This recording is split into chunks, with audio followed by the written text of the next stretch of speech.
of us can get out alive, there's a way we can figure out the rest. Well, you made the right decision, and thank you. When we were in there, that Lacarum guy tortured us, and Avaleria came in there at first and was asking us questions, and I don't know how, but he can tell if we're lying. He said that he trained himself to do it. I thought it was bullshit at first, but I really feel like he was telling the truth, that he could tell. One of the questions she asked us was if... Like, sure it wasn't all just kind of a ruse? Like, I mean, I thought there's that enough too, good, but there's enough ways that people can kind of say some general things that can get inside somebody's head. Go ahead. Well, what did they say? there... At first I thought that, and I still want to think that, but I don't know. I just... there was something about the way he was talking, and he didn't seem like a man that would lie about that, if that makes sense. I feel like I have a decent enough insight that I can kind of tell, and I didn't get that sense. He seemed like he was still an honorable person.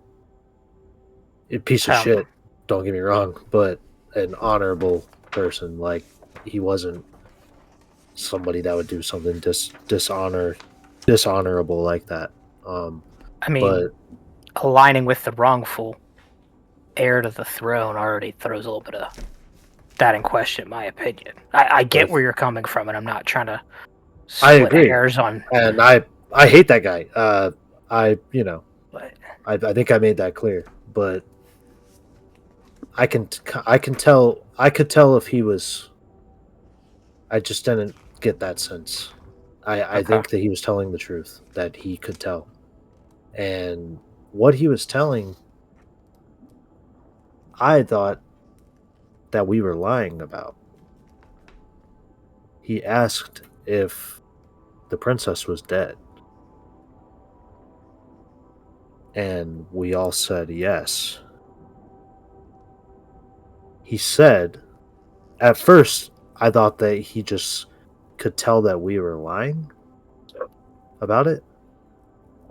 And he started torturing us, and,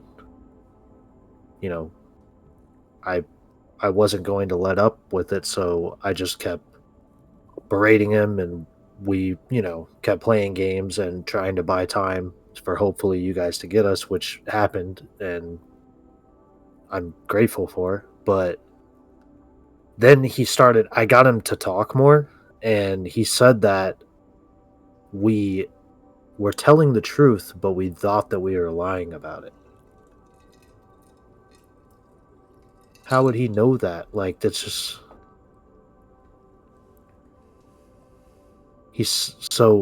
according to what he's saying, the princess is dead, but he knew that we thought we were lying. Well, saying that, that's too coincidence. Like, that's such a weird thing for him to say. Why would he say that if he couldn't really tell that? It wasn't a logical thing for him to say, if that makes sense. Like, yeah, that's unsettling. I think that she's in danger or is dead. I really do. I believe him. I think something happened. I'm trying to think how. My gut is telling how me we that left he was everything. Right. Like, she was gone after we fought those guys in that inn, right? Yeah, I'm wondering if something happened after she left us. Well, I will tell you, as your friend, and I'm gonna be honest with you how I feel. I know that she's dead after what he said. There's no way he would say that. I believe him. I think he was telling the truth. he didn't seem like the person that would just torture us to torture us, if that makes sense. I like he knew that we had other information we weren't telling him. Like I could see it on his face. Yeah, And I thought maybe this lance had something to do with it, so that's the main reason I took it. Besides, it looks cool, but it doesn't. I At least I haven't figured that out yet. If it does, um, but imagine if so he said it's he spent time developing this skill. It probably wasn't from an item. Then that yeah. makes But sense. I didn't know if maybe you had heard about that. So I know you've studied magic and stuff, and I didn't know if maybe you heard something about that being a thing. I've never heard of it, but I'm I'm telling you, Seymour, like the way he acted, and I could just see in his eyes he wasn't pulling a fast one on us. Like he really could tell, I know and that it's there's too coincidental what he said. It's not the logical thing for him to say that we think we're lying, but we're telling the truth. yeah, It's like he would just say that he knows we're lying in that instance. there's the only things that come to mind right now are the fact that like there are some religious ties to things like essentially fortune telling, but foreseeing the future and things like clairvoyance to understand it. That Yeah, if he's I got some sort of ties to an entity, that might be a gift he was given. And I think it's also really important that not only do we make sure all of us know that he's capable of that, but I think even more, we have to be really careful about who we tell things to now because we know that they can get the information. Because we were tight lipped and gave no information away. Other people that aren't us can't, I can't say the same. I think the yeah, less information we give away is the better. Because if they capture anyone, they're going to get them to talk. well, her mom's coming right to him. So Yep, whatever that's what I'm she worried about. knows, And which luckily enough she agreed to the brainwashing somewhat, but yeah, there's only so much we can protect on that front. but I honestly, it startled me a little bit. Like I wanted you to know about it because it. I thought he was full of shit at first, and the more that he kept interrogating us and what he said, I I I am fully convinced he was not. I really think that he could tell, Yeah, and there's I thought that he just knew we were lying, and then he said that, and just I something about that it just doesn't make sense. Why the only reason he would say that is if that's really what he saw. that's something to think on for sure. I mean, I don't know. Should we go check on the princess and make sure she's okay? Should we go to the Feywild? Should we? I mean, I mean, it's really important that she's safe, right? Eh,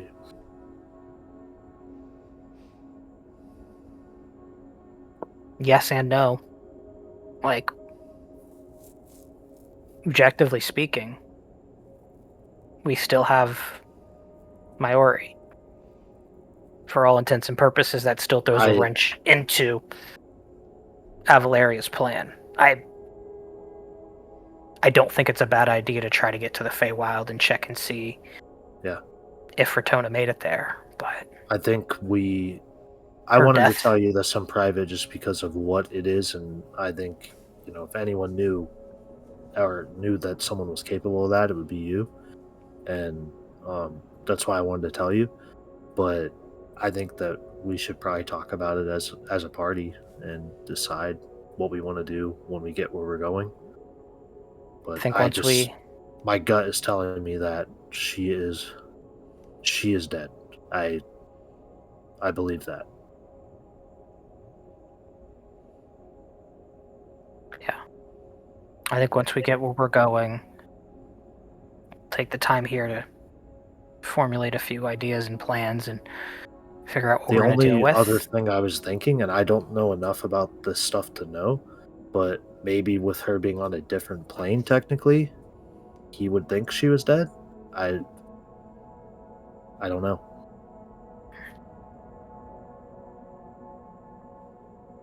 There is that possibility, but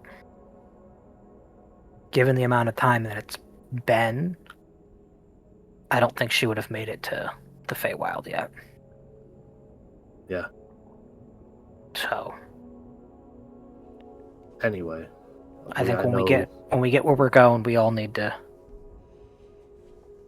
And I kind of like gesture around in a place for just ourselves. We probably need to hash out some of the dark details of I agree, all of this, because but I just want to make sure we are on the same page with that.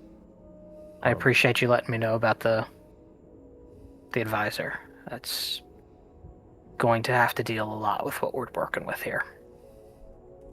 And before I walk away, I'm gonna kind of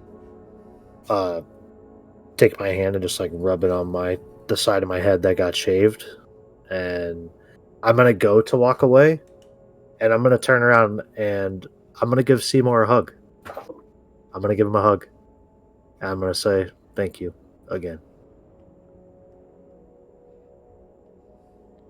It's going to be like one of those, like, thrown off at first by it, and given that there's like a little bit of a height difference, it's like and then it's just like the arms like slowly come down, and it's like, yeah, man, I'm glad for the most part it worked out in the end. Living to fight another day is more important than anything else right now. And as I go to walk away, I'm gonna be like, well, now that I said you could have came a couple minutes earlier. Like the timing could have been a little better, but beggars can't be choosers. I think I'll be okay. I mean, I had to break up fucking a big ass barbarian and a dragon who were trying to fight each other off. I did my best. It's fair enough.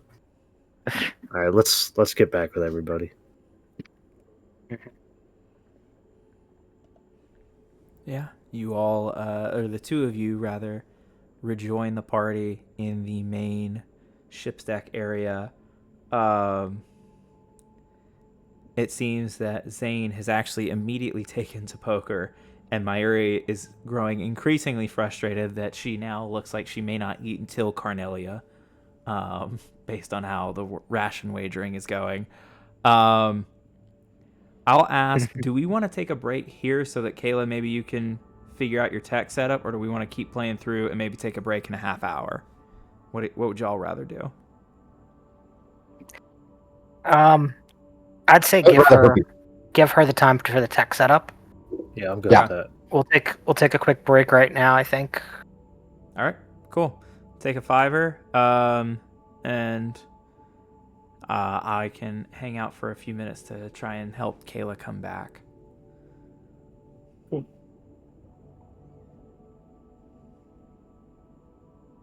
Above the table, everyone else besides Daz. I think that was good enough. I think it was good enough. I revealed what we heard. I feel like I wasn't like metagaming, was I? Please tell me. Nah. Even though it's like against me for that, like what you're doing character to character, you are using only the trails of information that were given to you in the story. Okay, good. Because I was nervous, and you were, and essentially that when you were remarkably restrained, and you were biting off on the right things of something didn't sit right about why this guy said what he said, and then you also going, well, something could have happened to her as soon as we lost sight of her. Like that is the most believable first option, which is, oh, hey, like we lost her. The note's suspicious. It happened when the demons were going, and then we say she's alive, but she's dead. And like, it's just too. It's a little too coincidental for somebody in your scenario to be like, okay, I blindly believe this.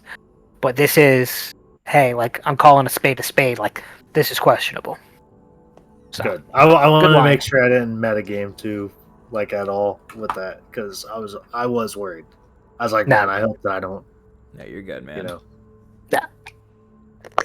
Good.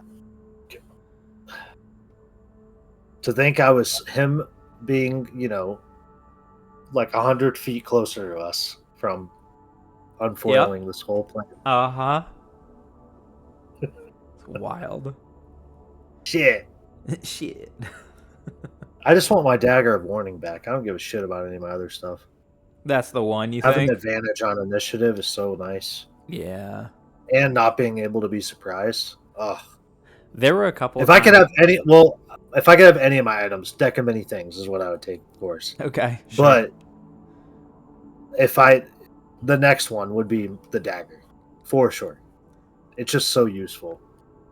I will admit there were a couple of times that I was standing in for you, and I would roll initiative and be like, okay, this is a pretty good number still.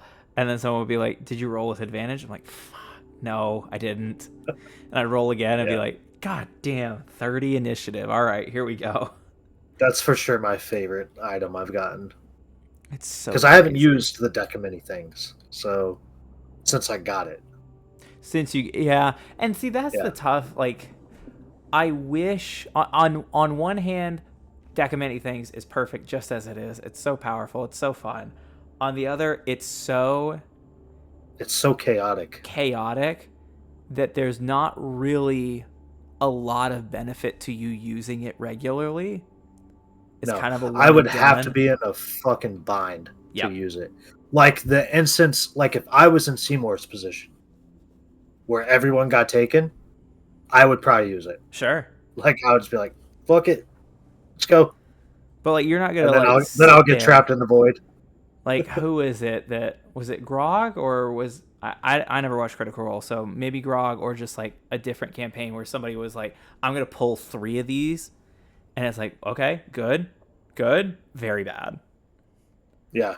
Like, that's just tough. Just the ones that are bad are, like, very bad. So it's like some of them can literally, I mean, as we saw, derail the campaign. Yep. And send us on a month-long fucking, I mean, longer than that. Yeah. I think it was 2 months of us just trying to bring Bobby Joe back. Trying to just get her back, yeah. Just wild, man. During her arc of all times.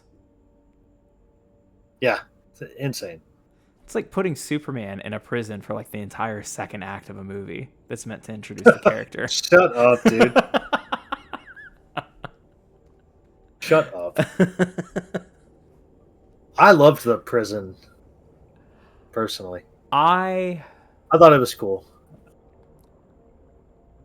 I thought that Nicholas Hoult was awesome as Lex Luthor. Fucking I just want to say. Absolutely. He is so good.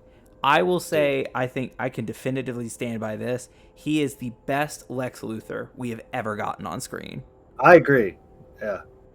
I agree. Kevin Spacey was better than people give him credit. Like, all bullshit aside. Yeah. Obviously, he's a douchebag, but obviously like, terrible person. He was a good Lex Luthor. He was built for Lex Luthor. He was just stuck in a bad movie. I think though Nicholas Hoult, like just across the board, I've got Christopher Reeve still better than David Corenswet. I've got Margot Kidder is still better than Rachel Brosnahan.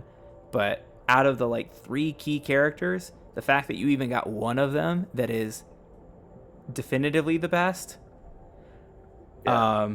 Kayla, how can we help you? I have no idea. It won't even turn on now. Like, the computer itself is on. Okay. TV is on, everything, but it will not connect. So what happens if you unplug the cord that's connecting the TV to the laptop? Yeah, I did that. And what does it do? Just shorten it. I mean, it turns off and everything, but now I can't plug it back in and get it to reconnect. I can't change the source or anything. It won't. Okay, so if you go to the control panel of your computer and look I at can't. I can't see it. So wait, if you unplug the TV from the laptop or the computer, It's not a laptop. oh, it's just a straight up computer. Yeah. I see. So Okay, I'm kind of fucked right now.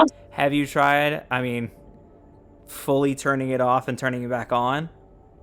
Yep. And that's what happens? Yeah. It won't connect at all anymore. I don't know what's going on. My son messes with it sometimes because he uses his Xbox and he'll unplug the HDMI cord to go into his Xbox, but like otherwise it doesn't get touched. So Right. You might just need a new cord. Maybe. So, but it's still like if you tried to type in your password or whatever to log in, that doesn't go anywhere. It doesn't even show me anything. It just says no signal. Fascinating. Okay. All right, hold on. Let's see. I can try to plug it into another spot on the back of the computer, but I don't know if that will work. It's worth a shot.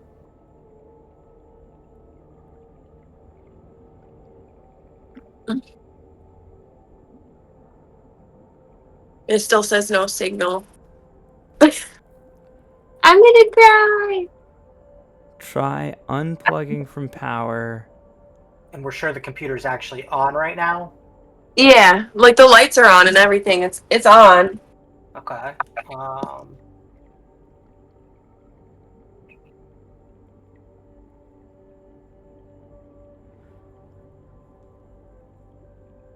Did you try plugging it into a different port on the TV or no? Yeah. Okay. And then went to that input. Let's see what else could be. I don't know if there's more on the other side. I have to No, move you you're guys. not the only one with this issue. I'm seeing a few different people talk about it online. Let's see. So much for D&D, man. No. We're okay. We are not giving up on this yet. Oh yeah, this is Let's see. It's true. So this is if it's not an issue with your monitor or the cable connecting the monitor to the connecting the cable to the monitor. It could also be an issue with the graphics card and the computer itself. I have like the highest level graphics card you can get, bro. I spent It's gotta be the $400 cable. on this shit. It's got to be the cable. Yeah. It's got to be. I hope it's not the graphics card because I spent a pretty penny on it. Do you I bought have it because How my long have you son- had that cable? Do you have another like TV or monitor you can plug it into to check it? I can steal AJ's.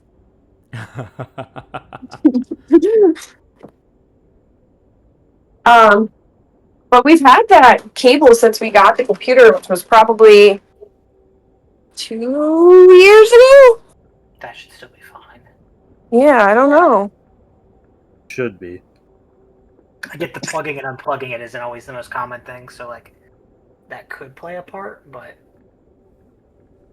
I'm stealing AJ's. We'll find out. Cool. I'll buy you a new one. No, you won't.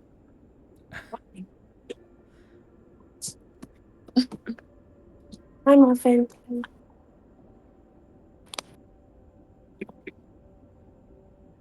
All right, while she's setting that up, I'm going to be right back. Sorry, guys. You're you're You're fine. fine. We'll figure this out together.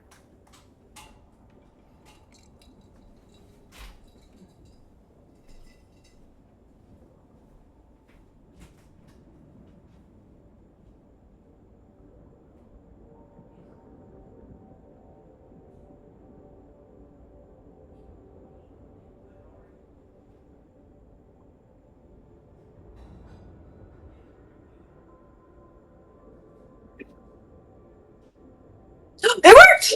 There you go. So it looks like it might be an issue with the cable. Well, I guess we'll need a new cable. Take credit, but AJ comes in clutch again. What? AJ's taking credit because it's his cable. Whatever. He's never here. Amazon, a fresh one. It's making me sign back in and everything, so it might take a second, but I think it'll actually work this time. Sweet. All right, easy enough. We are back. We are back. Baby. Oh shit, I turned my We are not back. I turned my thing off, sorry. Next.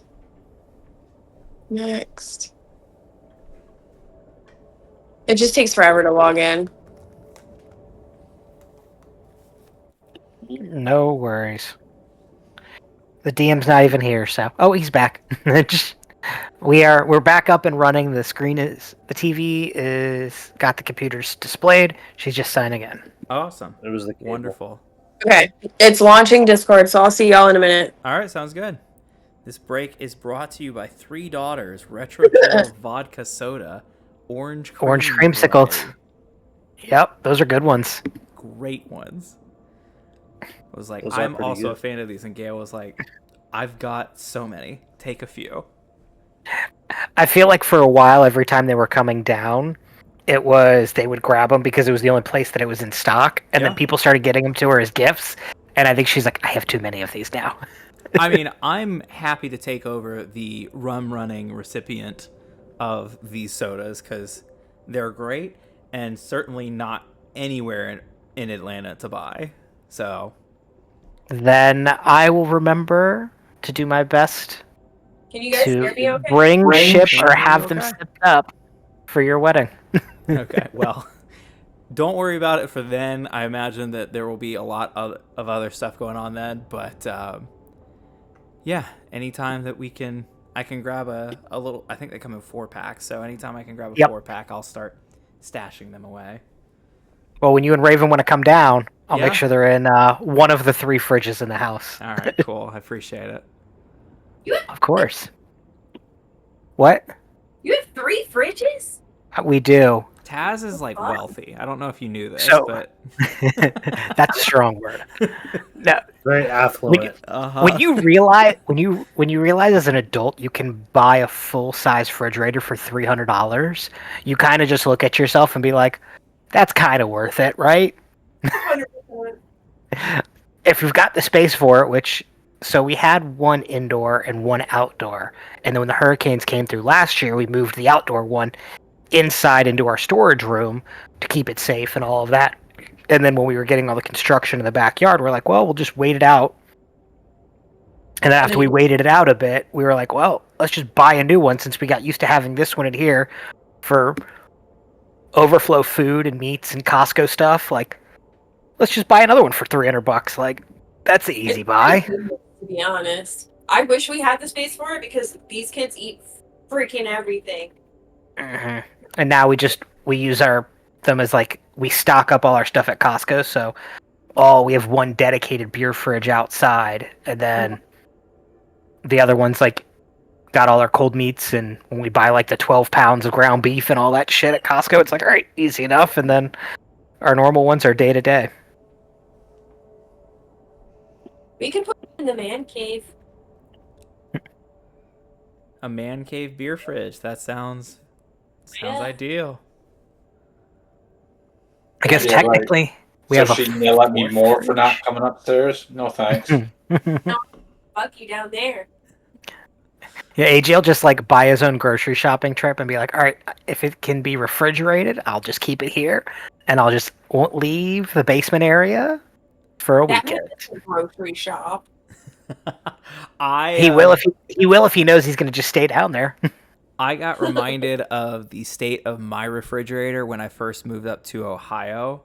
I have since become a full-fledged adult that's able to, eat vegetables. But at the time, was on my own, first real job, first apartment. And I had some friends come over. They had brought like a 6-pack of beer, opened up the fridge, and they're like, I hope there's room in there. And I was like, there's definitely going to be room in there. They open up the door, and it is, let me see if I remember the math right. It is 2 boxes of Go-Gurt tubes. It is a 16-pack of Powerade. It is 8 blocks of extra sharp cheddar cheese. And it is 1 casserole in a Pyrex dish with aluminum foil over it. I'm very interested in why it was 8 blocks of cheese. Yeah, 8 blocks of cheese. Well, I needed 1 for bean dip, 2 for the next casserole I was going to make, and I think I just bought like extras so that I only went to the store like once every 3 months when I was living up there. Damn. That's wild. Damn. I had a similar reaction when I went to go visit him, and I was like, Tyler, you can't live like this. Like, this is not healthy. I am in the store every fucking day, I swear to God. Well, If now not I every- am. Because somebody needs to eat Brussels sprouts, but... I feel like we do a pretty good job of like just weekly grocery store trips, and then like once every like 2 months we do like big stock up at Costco for mostly meats, and then it's just veggies and condiments the rest of the time. I feel like I buy $200 to $300 worth of groceries and it's gone in like a day or two. God. I will make a whole ass, like, I will meal prep and it will last me a week, but with everybody else in the house, it's gone in a day. Yeah. Everybody's like, "Oh, I'll take a pork chop with some green beans at 9 a.m. Like, why not?" You would think that people wouldn't do that, but they do. AJ wakes up and if there's ground turkey in that fridge with rice, that's what he's eating for breakfast, lunch, and dinner. As well as the kids. Well, at least it's limited to 2 ingredients. You get the rest of the fridge to yourself. Ugh. Oh, man. That's, yeah. That's wild. Well, what did I miss, guys? So, you missed, basically in recap, Desto heavily implied that perhaps I was waiting. he also knew that Ratona is no longer with us and did not out and out accuse Seymour of anything, just said the torturer, Lacarum, he said that Ratona's no longer with us, and Lacarum, for all of his many faults in your eyes, lying is not one of them. And so Desto's trying to just piece that together. I don't know that they reached a resolution there, but I will say that is, from the DM side, the bulk of that conversation. If you all would like to, or Desto or Seymour would like to weigh in or add your 2 cents, feel free. I am sad that I missed that conversation. I got bits and pieces of it, but Well, hopefully Are you we'll videoing? be able to watch most of it in video form on the recap. There was a slight breakup, so this session's going to be in 2 parts, unfortunately, but I think I caught most of it. I think I caught it pretty quickly. Yeah, no, you pretty much covered it, I think. Okay. Yeah. Cool. That is the broad strokes and just a understanding of it all.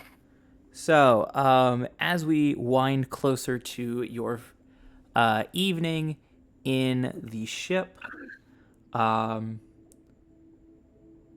what is there anything anybody would like to do in particular? I am not trying to rush us through things, but also if you all would like to take a long rest, that time is certainly approaching. I saw a hand up from Kayla, and then I see AJ also has something. So we'll go to Bobby Joe first, and then to Sledge. I would like to pull out my little, like my parchment that I write on to Lavender. Yeah. I just kind of go through my feelings with him about it before I pass the fuck out, since I'm apparently nodding off. Okay, so you journal before bed, which from experience likely makes you a bit more tired, but would you mind sharing either with all of us, or if you'd like to just keep it private to yourself, can you type up a message to me and send it? But either way, can you share kind of broad strokes what you are saying to Lathander about what all has transpired or what's on your mind? I feel like Bobby Joe's very much so going through like, we can't say a midlife crisis because she's like in her 20s, Sure. but kind of similar. She doesn't really know what she's doing and she feels very lost and she's still trying to process everything that happened in the dungeon and like, but also like she feels very disconnected from it. Like, cool, I'm still here, I'm still going, it's all good. Yeah. But also probably not healthy. So I feel like she's just kind of journaling about that. Okay. And then also Thane, of course, and like how he's grown and like Sure. what his personality is developing into. So maybe like a paragraph or two about just like the numbness of the amount of trauma that your body is having to process over such a short period of time. And then like sort of like not a coping mechanism, but just like you seeing to yourself like, oh wow, this is really dark. All right, let's talk about Zane for a second. Like, Very accurate. okay, cool. Yeah, so you jot those paragraphs down, and then eventually we'll slide off into slumber, and then we'll check in with Sledge. What are you wanting to do, buddy? Well, after fucking my go-to spell identify disappointed me more than anything. Mm-hmm. I guess I'm gonna try to connect with God, Okay. and I'm going to attempt, because I get one per long rest if it fails, a divine intervention request, if possible. I don't know how it works. Okay. I know it's not necessarily like wish, but If I remember correctly, it's close enough to wish that it's annoying for me. Yeah, go yeah. ahead and make your divine intervention request. And let Okay. me know, what do you think If Sledge is requesting? Because this is oh, not this. We're no longer in the territory of just like general prayer of like, yo, Gone, I need you. I'm requesting all our stuff that we don't have. Okay, cool. Okay, how do I roll this? With the if it's too hard, I'll just do it digitally. Let's But see. I got two d10s. How do I roll it? Roll percentile dice. If you roll a number equal or lower to, equal to or lower than your cleric level. So you are level 13. So on a D100, you need a 13 or lower. Well, I am level 10 for cleric, so. Oh, okay. Fair enough. I just don't. So how do I roll? I got the two d10s. How do I roll the dice? So if they're both 2d10s, like single numbers, are they the same color or different colors? They're different colors. So do I denote one as the Pick one as your hundreds or like the first number out of the pair, and pick one as the single digit, the second number of the pair. all right, gold will be first digit. This will be second digit, and then you just do it, right? Yep. So And zero, double zeros is going to be. I know 100 is where it kind of gets right. yeah, 100 would be triple zeros. Will be triple zeros, but if So this for is your 0 and case, this is yeah, if it's a 8, double then it's zero, 8. yeah. Okay, cool. All right. Wish me luck, boys.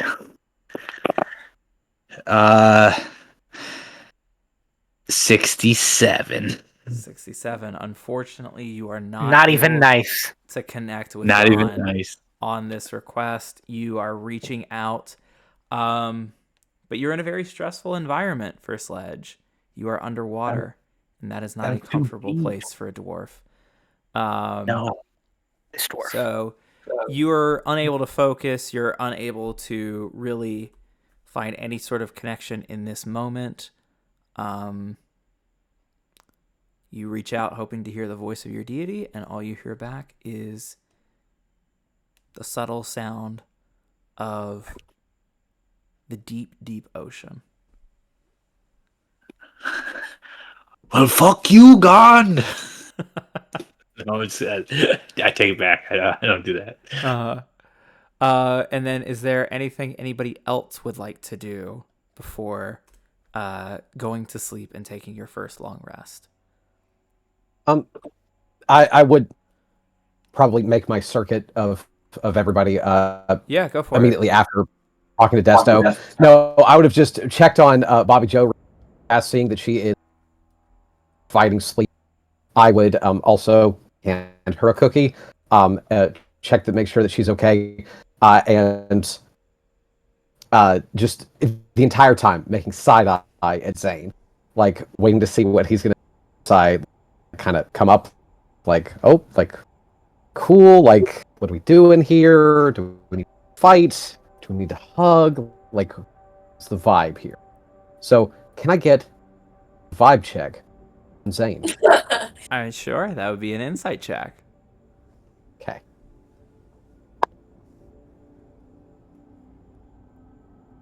That is a 10.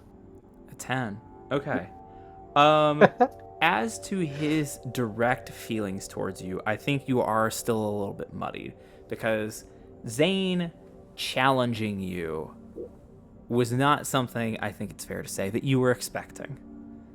And certainly was not the opportune time for it. So whether or not you're good, to be determined. You haven't talked about it really since everything went down. I think what you do get on a 10 is as you pass by, you hand Bobby Joe a cookie and kind of just keep it moving. You clock each other, and you do get the sense that Zane feels confident. And I think, even though it's a 10, Zane just had the moment where he talked back to an adult and realized that he was right. Is at least what he's feeling. Yes. So, shit. However Buck feels about that or wants to deal with that now or later, but that is the way that Zane saw that go down. Buck is just gonna just as soon as he sees that, just God, no. Cut immediately to in his head. Crocodile Hunter fucking jumping on top of him like, oh, he's a fighter. Yeah, if this were just like two like if dad and son, this is the moment that the son like stands up to dad, kind of like checks him of like, are we gonna fight? And then the son actually kind of won. All right, there were extenuating circumstances. I think on the level playing field go much differently, but I will let you have this one. I'm not saying this out loud. Yeah. But there's this moment where like you have that like dialogue in your head and like, that like finger raised as though you were about to start a conversation. Yeah, and then just no, just I played off like I'm scratching my or something. Like I quickly make my exit. I would like to check on Sledge though. All right. You check on Sledge. I think you find him probably at the tail end of his attempt to reach out to Gond, as he is unable to make any sort of connection with his deity in this moment, and seems, I think, passive insight, slightly agitated by his surroundings. I don't. You're trying to connect, right? I think there's probably some interference there. Lots of water. The signal's not going through. Wait, so I don't think I would blame Gond. Blame this thing. I totally have to blame something. I'm just like, God damn it, Buck! I was right there, and you had to come and interrupt. Oh, I'm so sorry. Wait, hold on. What are we calling this thing that we're in right now? A lobster. Oh, actually, I just had a like light bulb moment. Berthuni was like, well, you all did call it Sebastian right as we hit the water. So I've been running with Sebastian as the name for it since then. So we're in Sebastian? Just Sebastian? I suppose, Or however, like, you are in a Sebastian, you are in Sebastian. Same difference as far as I'm concerned. like It's proper Carnella's that. name? Let's see. Like, are all of these machines called Sebastians? Is like just this one what? called Sebastian? Oh, Like this is like okay. sheeps. She'll Like pat the console. She's like, "This is one of one. I haven't made anything else like this. Your other mechs are something completely different. Those are not Sebastians." This is the 1.0. Buck has this moment of like, all robots are all mechs aren't the same thing. Like, what is going on here? All right, cool. So in this Sebastian that we're in right now, I think that this causing. It's obviously not me because Gond and I are cool, right, Gond? But I was just coming to check. You went off and like disappeared into a dark corner, and I just wanted to see if you're okay. Buck, What happened with you? I just lost all the shit I spent weeks and weeks making. I'm underwater. We got our ass kicked. Our bird got shaved. Okay. No, none of this is okay. Well, if we are looking on the bright side, you like making new things anyway, and like I'm sure that you can make new stuff for everybody that is better than stuff we had. Like let's look at it. Let's look at it this way.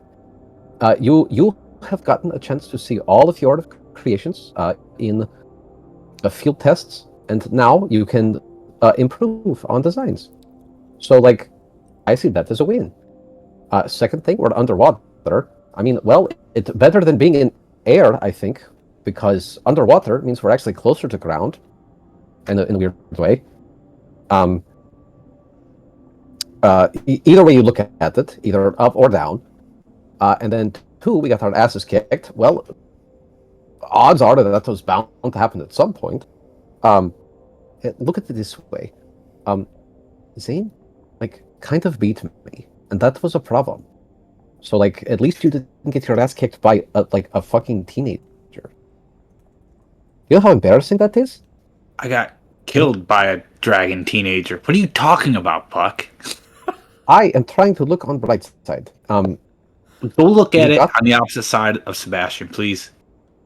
I need some I need some me time. All right.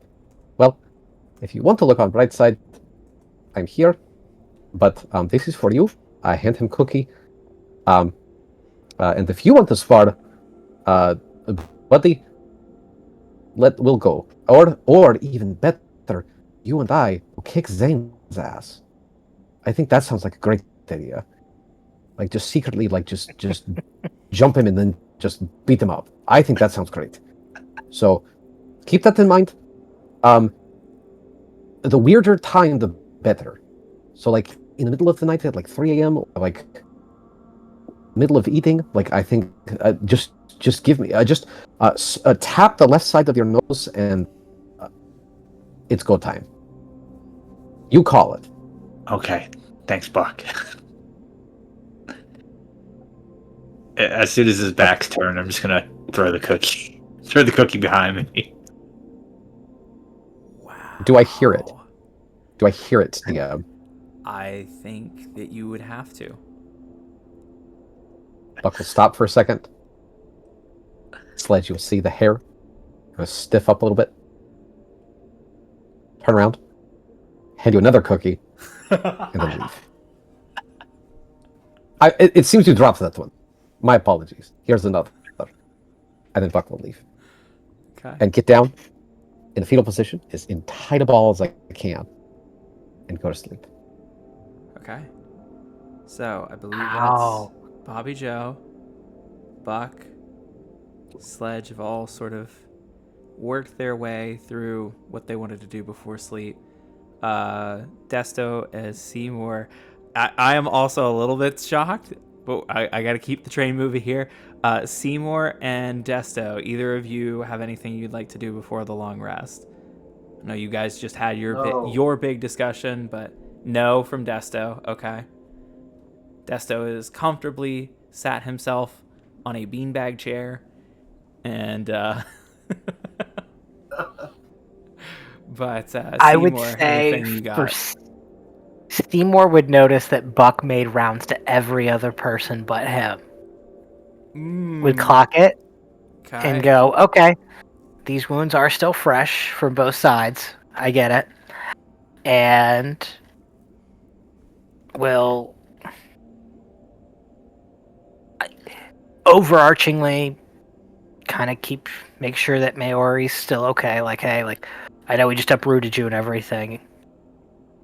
And I may not have said the nicest things about you, but like, right now we're on the same team. Like, just kind of give her the very, like, assurance there. And then I would also kind of like clock Zane a little bit. Just, it's going to be more of like the catch him across the room and give him like the nod. And probably like, He's giving you the I would nod. imagine it's this, the hey, like, it's a mutual respect thing right now. Like, obviously we're cool enough, cooler than him and Buck, but like, Sure. a lot of fresh things came up, so it's like, hey, cool, we're good.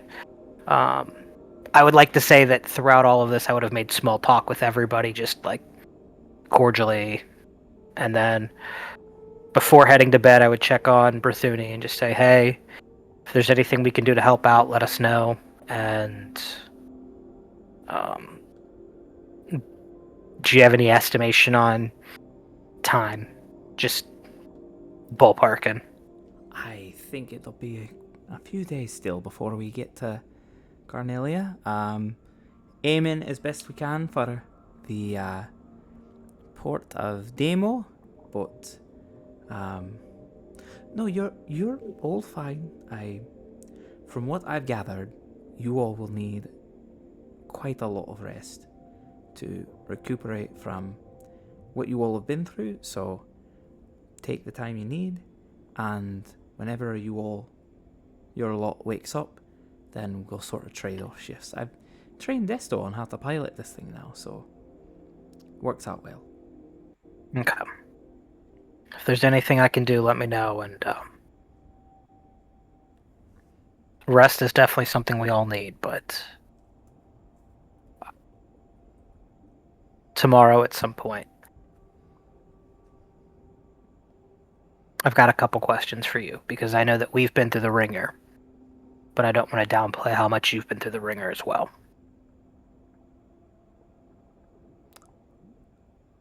I'm happy to answer whatever questions you have, but I don't know that I feel like I've been through a ringer. Just sort of new job wasn't what it turned out to be, or rather, family needed help, and that was enough.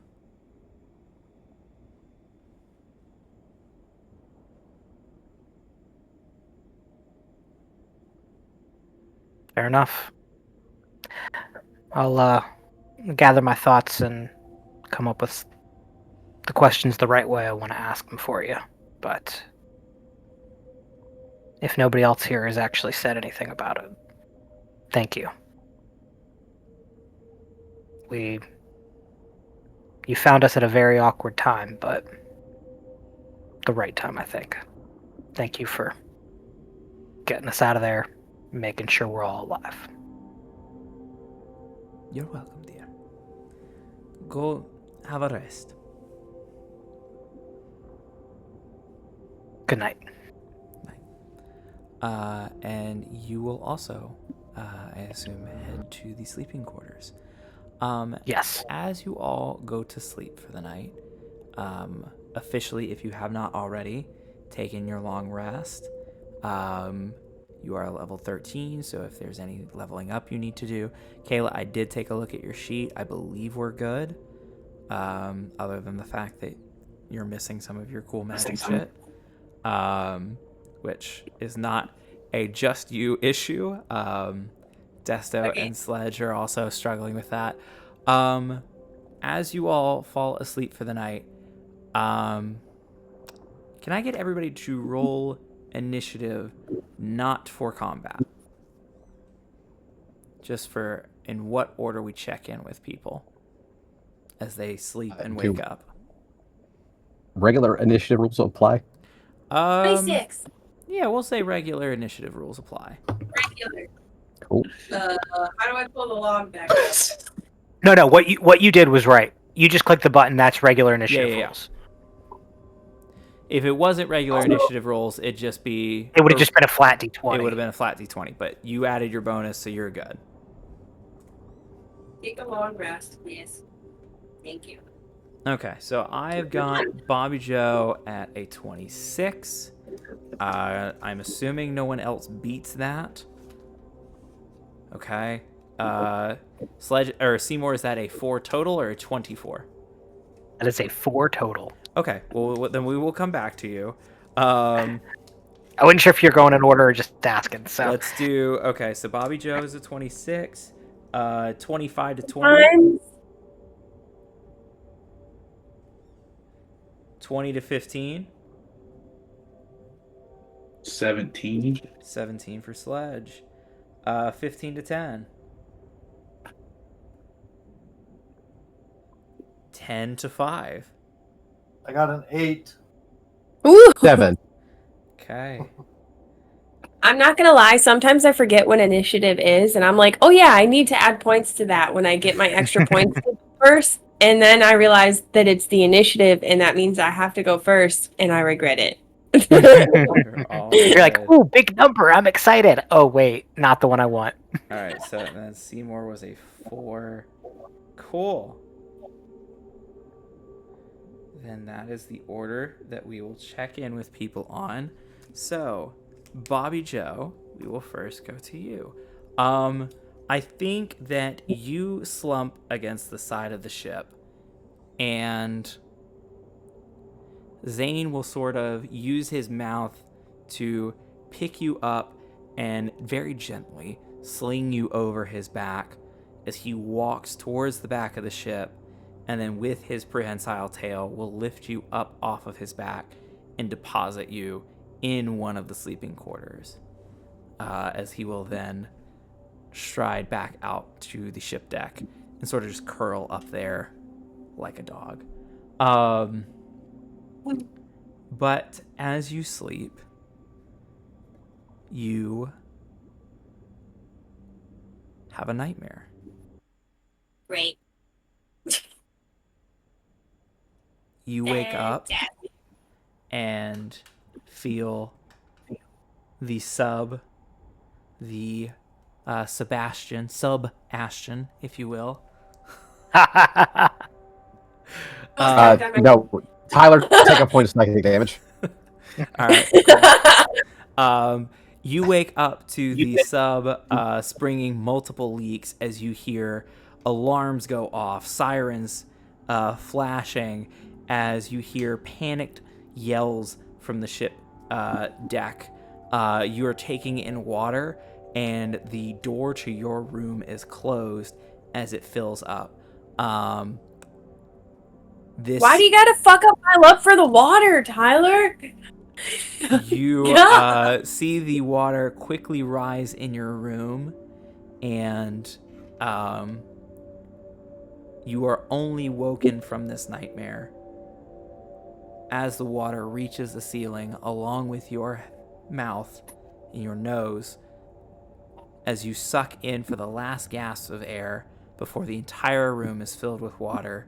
You hear the thudding of something trying to break the door down from the outside.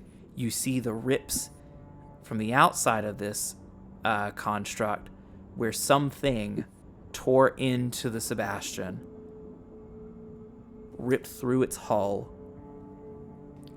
and as you slowly, painfully drown in your room, you are woken up in the exact moment before you would have lost consciousness in your dream.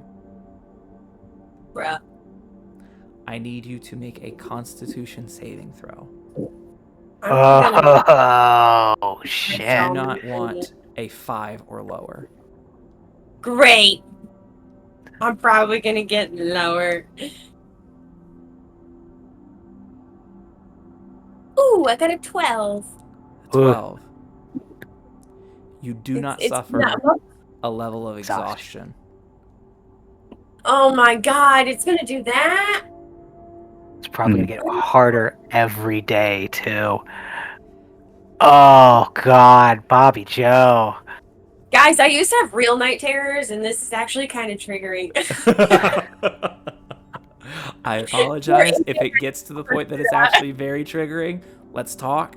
But you wake up in your room, darting up in the little cot. I imagine have that moment of catching yourself, catching your surroundings, making sure that there is no water on you. You are fine. The room that you are in is dry. You are covered in a cold sweat. But other than that, Does Zane try to sleep on her chest like a cat? Yeah, does Zane do anything? Zane is in the other room. He is actually No.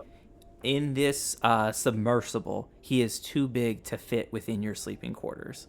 Wow, you're not even sleeping with your pet? What a fucking douchebag owner. I didn't choose this. Shut up, AJ. That's not nice. She just had a night terror. So He says that, but the dog chooses me over him every time, so who's really the douchebag? I figured it's jealousy speaking, but 100%. so as you wake up and gather yourself, you take a deep breath and you hear choral music in your head. It's very Coral? faint. Choral, as in a choir performing it. Oh, I thought you were making a pun of coral, like there's coral. It is also a pun because of where you guys are at, but no, you hear the faint sound of a choir in the back of your head. You don't see anything in the room. You look around, but you do hear a voice that says, yo, you good? Sis? Like, what? I forget what our relationship was. That was very familiar right off the top. It's been a while. But, hey, it's Lathander. You okay? I don't know. Okay. Talk to me. What's going on? Well, I don't know if you saw my note, but I just went through this whole torture session, and now I have these stupid night terrors, and I don't know what's real and what's not anymore, and I feel like I'm never going to sleep again. Also, I'm narcoleptic, so it's not a great combination. It's not a great combination. That really sucks. I'm tired. I'm sorry. What do I do? Well, what are the things that are making you tired? Stress. Fucking hear that. Okay. Are you able to mitigate that stress in any way? Are you able to say, you know what, this isn't for me, and I'm gonna really solidly piece out of the situation? Or Leave? You want me to leave my friends? well, no. I mean, no. Definitely want to hold on to your support system. That's gonna be crucial. But if you're finding yourself in stressful situations, are there steps that you can take to put yourself elsewhere so that you're not experiencing as much stress? I don't know. And Bobby Joe's just gonna flop on the bed. Okay, cool. Yeah, no, I mean, that's like just between like you and yourself, you know? Like, I can't. Man, I'm in a giant lobster under the ocean trying to flee from some crazy shit, and she's probably gonna be finding us soon. Let's be honest. So, She's gonna I be don't know, finding man. you. Yeah, I'm sure she'll find us at some point. Who's she? Sorry. Stupid princess who thinks that she's the queen and she's not. Oh, cool. Okay. So y'all are on some like real like political like regicide type stuff right now. Yeah, bro, we're basically battling an entire kingdom. Oh, also, she controls just about all the dragons within her reach, except for mine, so far. Okay, so that's promising. Like, you've at least got like a bond between you and your buddy that like someone with magical means to control possibly one of the most powerful creatures in the realm like can't break. I don't know if it can be broken.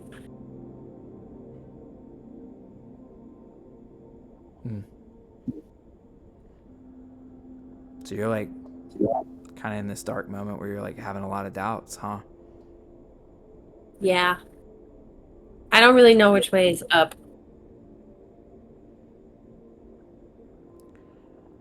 Well, I recognize that this is all well and good from a disembodied voice of a celestial being that's not actually going through any of the shit that you're going through right now.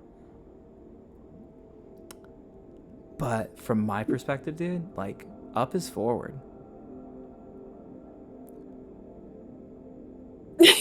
Friend. I mean, I guess. I haven't really stopped yet. I don't really have a choice. Because you can't. Okay, but like that's like there. something to think about, right? Like you've got a choice at any point, and the moment that you feel like you're not making the choices that you want to make is the moment you got to like step back and be like, is this what I want? Because if it's not what you want, like nobody else can like make that call for you. I mean, I want to be here. I want to be with my friends and I want to do the right things. And I made enough bad choices. I think it's time to make better ones. Well, I think you're making a lot of good choices. I don't think that saying something is overwhelming to you is a bad choice. I think that's just a recognition of like where you're at. But certainly as someone that kind of his whole deal is not wanting to see evil take over the world and fighting for like the light in the universe, like I feel like you're bringing a lot of light to it already. The fact that you were tortured and are still like kicking it is really encouraging, and I think that light moves so fast sometimes that like I don't really think about how much it costs to keep that light moving. And what's that? I was waiting for Brent to do Oh. it. He put his headphones on halfway through. I think he missed it, but that's okay. Like I just want to make sure that you're good and that you're not like, this is kind of my whole deal. This is my job, and like I know that, and I'm cool with it because this is also just like, if I don't do my job, I don't exist. So I'm at peace with it, but I hope you're at peace. And I know that, like, you don't have the weapon anymore, and we're going to have to figure out a way to fix that, because I'm not going to have one of my followers out here fucking just, like, fighting the shadows with their own light, you know? Like, you gotta have a flashlight from me or something. Like, you gotta have something that's backing you up. So, I just want to let you know that I got you. Thanks. I know we started off rocky, but I appreciate you, man. I'm glad that you feel that way. I know that, like, I think your whole friend group kind of has, like, a lot of powerful and weird feelings about, like, who we are and what we do on our side of the planar rift or whatever. But, like, we're trying. We'd like to think that we don't screw up, but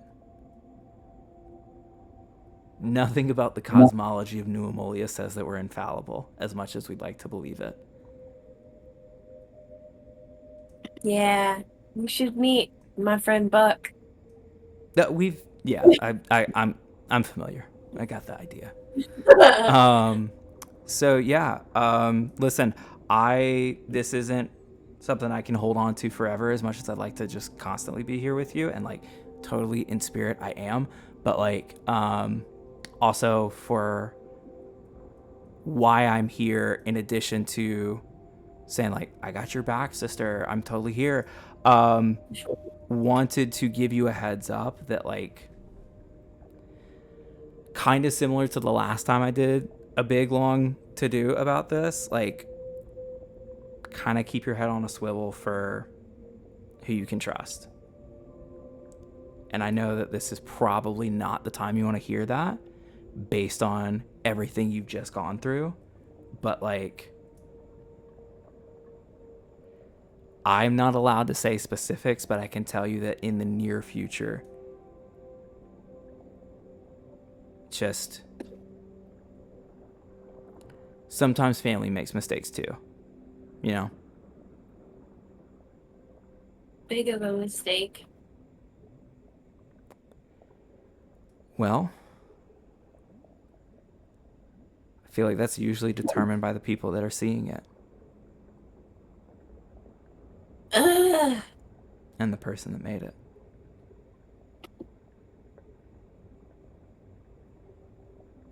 So, Okay. I trust you to make the right call there, and I believe in you that you can get through anything that comes in front of you. And when you find the spots that you're struggling, you know the people around you that you can lean on. So don't be afraid to lean. That's, like, why you built that whole network, right? Like, what's the point of having the trampoline underneath you if you don't bounce on it every once in a while, you know?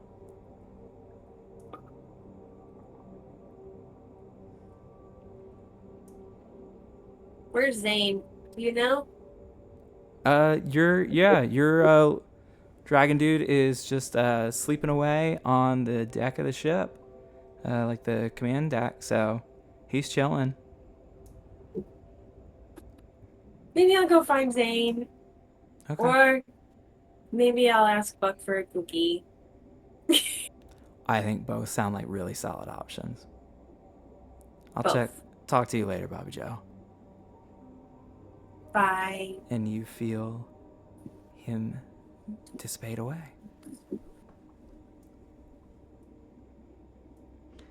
Can I actually go get a cookie? Yeah, you walk out of your room to find Buck and or Zane for a cookie and a hug, and we will come back to that in a few moments. Buck, in the fetal position, just slips you a cookie with disgustingly long arms as he just goes back So to his own nightmare. We are up next to you as you are in your room. I believe, based on precedent, you are sleeping underneath your cot. Is that still the case in this submersible? Yeah. Do we have a cot? Do you actually have a cot that has like space that goes in the air? Yeah, there's Or like is a it- couple of rooms that have a cot that like kind of folds out from the wall. So you are able to find an underneath place to sleep. Yeah, I'm just sitting there, nibbling on the second cookie. So you sleep for a while. Feel yourself getting rested before you also have a similar experience in which rather than the choral sounds distant in your head, you hear the distant sound of pinging hammers.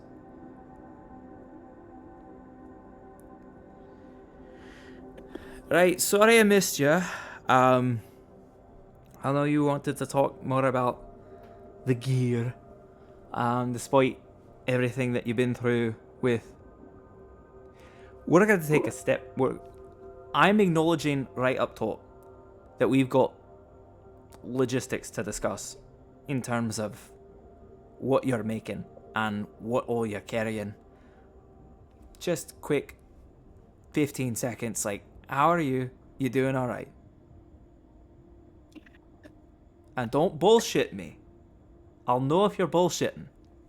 I'm thinking about the past experience of getting our ass kicked again by another dragon. Mm-hmm.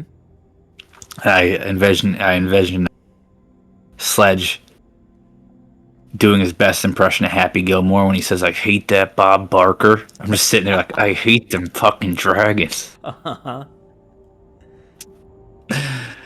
That is totally fair. You're not the first person, you're not the last person that's going to feel that. There's a reason that dragons are mythologized as these fearsome creatures. They've made a lot of fucking enemies.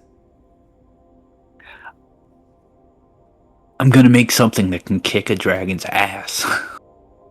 I don't know what. It's gonna happen. I believe it. I can't wait to see it. It'll be glorious.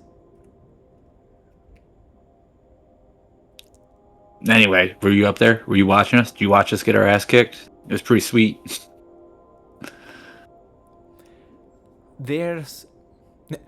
I can agree with. I can respond in the affirmative to generally what you're asking. There's a lot of specifics that I might quibble with. But, yes, I'm aware of what you've gone through. Yeah. No, I'm just gonna wallow in my self despair for a little bit until I can get out of it. All right. Well, if you think that that is the fire that you need to be forged through is despair, then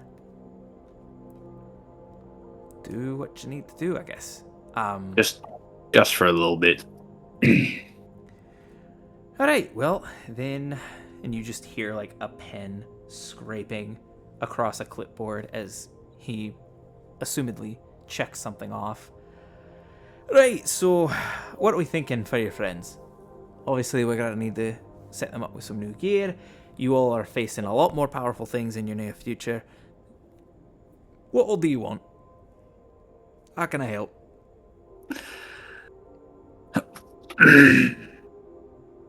I don't know. What do you mean level that we get?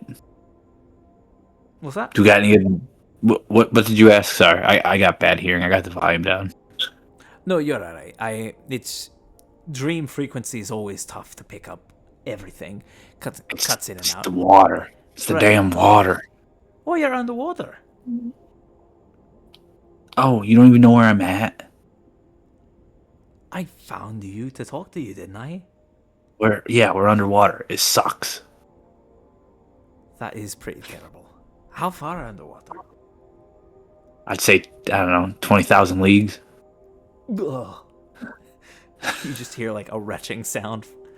Yeah, I mimic him. Terrible. All right. Well, let's hope you get out of that very quickly, because that's not natural for anybody, much less a dwarf. No, so, like, you have lost a lot of your shit. Bobby Joe's lost her shit. Desto's lost his shit. And I think, although Seymour and Buck seem to, last inventory check I made, have most of their stuff, like, there's something different between fighting, like, a kraken and, like, an entire kingdom. Mm-hmm. So, if you were to envision what that additional firepower looked like, what are you thinking here? Or what do you think they're thinking? Oof. I don't know. Gonna have to trying to take down a kingdom. Probably some type of siege weapon, right? I was going to say, I'm envisioning cannon. Cannon's Lots cool. of cannons. Can't wait. That stupid question, Tyler. Are cannons like are they common or no? Because Bobby Joe's stuff's pretty rare too. So is cannons actually like what I know about an actual cannon Yeah, or no? you would know about a cannon. Okay. That is like not standard military fare, but like most, I'd say 50% of like naval ships have them, and they're certainly ground equivalent cannons. Like, again, like you know, firepower or like gunpowder, not the most prevalent thing. Honestly, more prevalent in large form than at the smaller scale. So yeah, cannon, but a mobile cannon. We can't just have it sit there in the open and not be able to move. All right, so like slapping wheels on it, or are you thinking more like what Bobby Joe had, just more powerful? I don't I'll think let something you know, that the smaller it goes, the more skilled you have to be to use it. So like, if I make one, you and I collaborate to make one smaller, it's probably gonna have to go to Bobby Joe. It's not probably applicable for like all of you to have a shoulder cannon. If no, I get that, but we need it mobile, but it still needs to be big enough to take out a giant castle wall, right? So Okay, that. how about something that how about something? There's got to be something that is big enough to take out a wall that I can at least hold. If I don't know if you've seen recently, I've gotten pretty big, trying to get my gun size. I noticed that is. There's got to be something where it's big enough to take out a wall, but light enough for me to carry, and then maybe we can have Bobby Joe be the one that has to aim it, and I just kind of do what she says.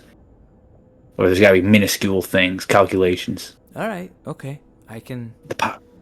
I'll take a look at how that might work for you, and we'll come back and collaborate once you're in an actual workshop. I guess one more question I've got is, have you thought any more of what your great work might be?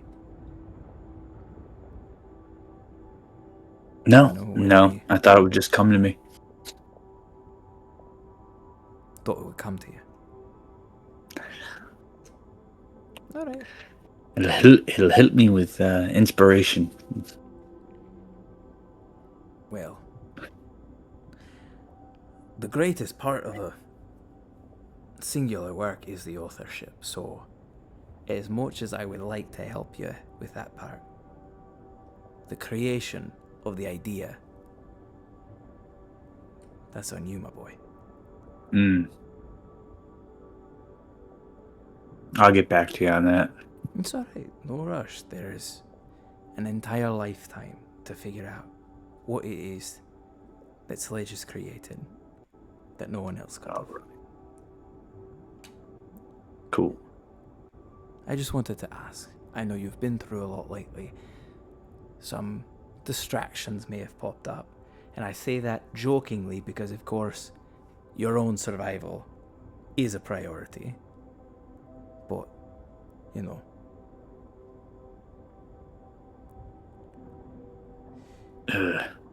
You're On the walking. bright side, I kept my beard. I don't know if you saw that. I got to keep my beard. You would have lost your beard. They were gonna take my beard. You hear There- as his voice darkens, and you hear rumbles of thunder in the distance as he's like, "If they had, you would have taken their entire town and razed it to the ground." That's what I'm saying. There's a line, and they crossed it. Well, keep your whiskers about you. Alright. And Gond will also depart.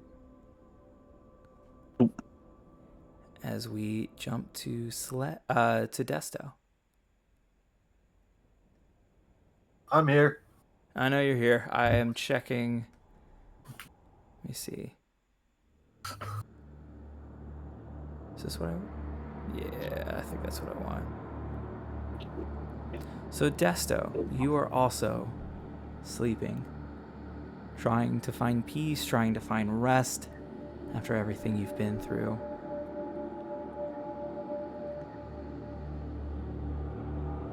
You know that you're still asleep. This is somewhere between wake and slumber, where you're lucid dreaming. You know that you are in a dream and are able to pilot yourself throughout it. But it is still a Is dream. is my hair back? Currently, no. I grow my hair back in my dream. But as you think about growing your hair back, you do see it grow. Yeah. And as you run your hand up the side of your head, you feel your feathers completely returned, just as luscious as you remember, as thick as the rest of the feathers on your body. You are whole again.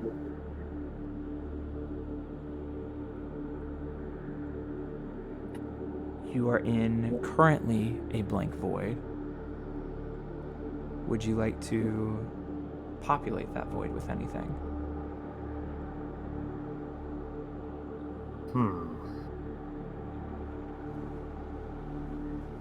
Not necessarily. I think I'm going to just look around the void and realizing that nothing's there, wait a couple seconds, and then I'm going to sit down with my legs crossed, and I'm going to just sit there and kind of reflect on what happened and see what happens. And when you say what happened in the past tense, what are you reflecting on? Mainly the recent events, but I think that I'm definitely troubled by the information we learned. Like I feel like something's not right with what we heard. Yeah. And I guess saying something's not right doesn't make sense. More like I'm troubled by it, and I'm nervous. I want to know what happened. Yeah. And I what think- is real, you know? I think as you flash back to the conversations that were had and you're trying to piece these things together, it's not a concrete realization in the space, but you see sort of these ethereal forms, these ghostly like wisps of, you remember the moment that Ratona was with you as the party. You remember standing there, you remember looking at her, you remember seeing her and This is Ratona. You remember discussing what the plan was. You remember waking up in the morning and her not being there. And that sort of wisp fades away, and then you remember sitting at the banquet table. As you're sitting cross-legged in this blank void, you see it in front of you as though it's a play. You see yourself out of body amongst the party at this banquet table, looking at Avaleria as she looks to Lacarum and says, I get it. You all don't know what's happened. And she looks sort of at all of you. You're not able to clock in on like specifically who she's looking at. Sort of that like unfocused, because it's a dream, it's a wisp. These are tendrils of smoke that are constantly curling in and around each other. And then before you're able to like really condense that, because you feel like you could. You feel like with enough focus, you could take these wisps and condense them into a more solid, concrete moment. But that one fades away. And then you're When it fades away, I just like say to myself, shit. And as you curse that maybe you should have held on to that a second longer, you're back in the dungeon. You're in the torture chamber as you see yourself, Bobby Joe, and Sledge poked at, prodded, berated, humiliated, in chains against a cold stone wall. As Lacarum also spells out that not everything adds up about your story. And as you said to Seymour earlier, you feel that internally. That God, for as much as you hate this guy right now, correct me if I'm wrong as a DM, I don't believe you did an insight check that confirms this. Maybe I'm wrong, but maybe you didn't need one. Maybe you feel so assured in how Lacarum conducts himself, how he communicates, how he talks about honor and lying and truth, and would a man that knows how to detect a lie, maybe he doesn't seem all that interested in telling them. I think you hit the nail on the head there. That's how I feel. I feel like with our conversation, like I said, the inside check was not necessary.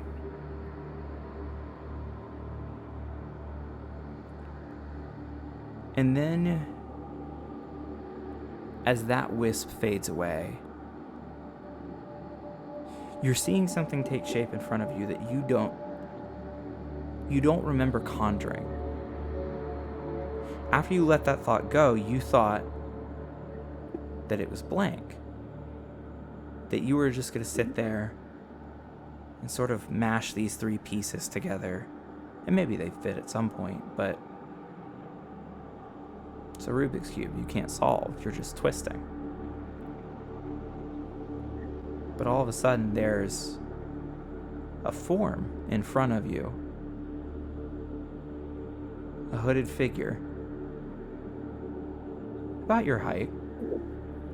About your build. Beak poking out. And you watch as the smoke around this one condenses. More smoke comes in from around you. You feel it coming from behind you. You see it coming in front of you and down from the ceiling of this unbounded space as it draws more and more inward, condensing further and further until it forms a solid figure. About 10 feet in front of you, you see something that if you were to reach out and touch it, you feel confident that it would have substance. What do you do?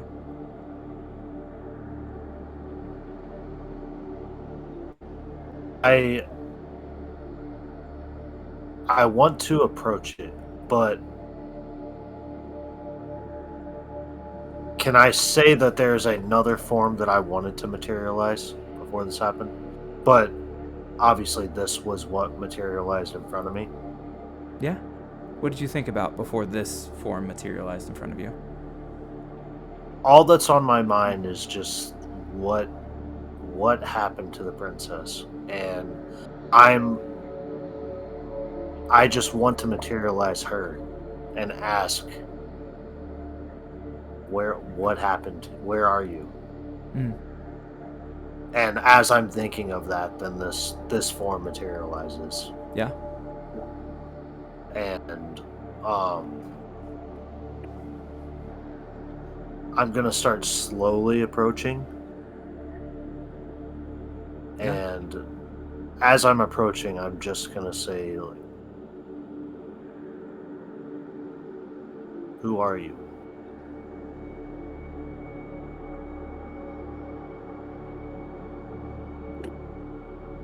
Do you forget me so soon? You see that the form reaches out its hand.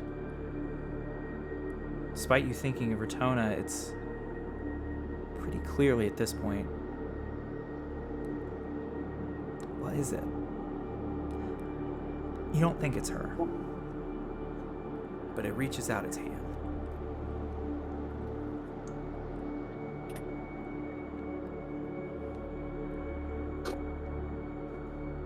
Why should I do that? You said you walked towards it. About how close are you standing to the form right now? Say it was 10 feet when Yep. it first materialized, right? Probably about 5 feet. I'd say I get like halfway and And you stop. yeah. Like in a hesitant stop. Mm-hmm. Like, do I really want to, knowing what's happened to me before, this has a bad vibe around it. Yeah. And the form is reaching out to you with an arm. It's about 2 feet outstretched. Only a couple feet stand between you and the form. Can I not encourage you to come closer? If I promise not to hurt you.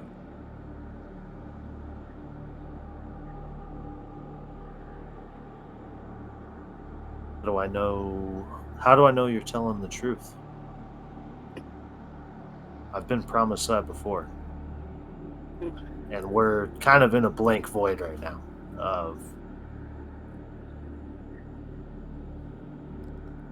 Well, the void I have no control over. That is up to you. You may fill it with whatever you wish, so long as I am here. As for whether or not I'll hurt you,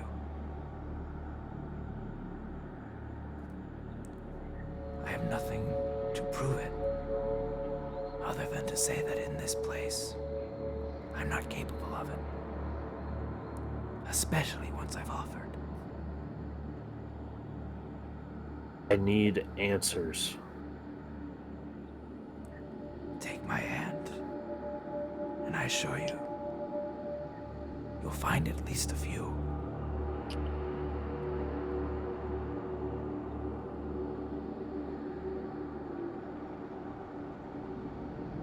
I'm gonna close my eyes for a minute and not a minute, but quickly, while I'm contemplating if I'm gonna do this. Mm-hmm. And I want to think about materializing my dad. Just like he would know what I should do right now. Because everything in me is telling me to do it. But based on what's happened before, this could all be a trick. And Sure. I don't want to take myself steps back, but on the other hand, I know in my gut, there's a gut feeling that something's not right. Sure. And You think of your father. You have a wealth of memories to choose from, so you sort of amalgamate all of them. It is not any one particular memory, it's the combination, an average of all of them, as you see the blank void populate with sweeping sand dunes. You feel the brush of what you know aren't real, but still feel real to you, sand particles hitting your face as the winds whip them up off the dunes. You hear the sound of your father's robes flapping in the wind. You feel his hand on your shoulder.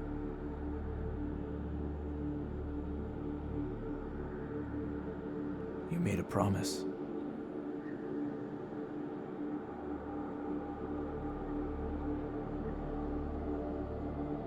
You trusted. And I think you should still trust.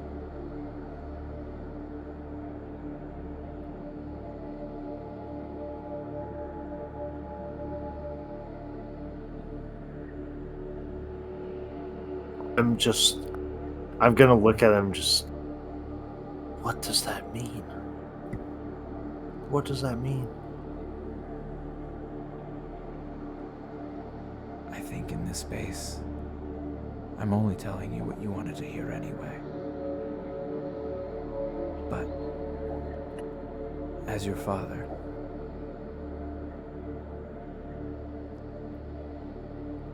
I will see to it that if you are afraid of harm, none will come to you here.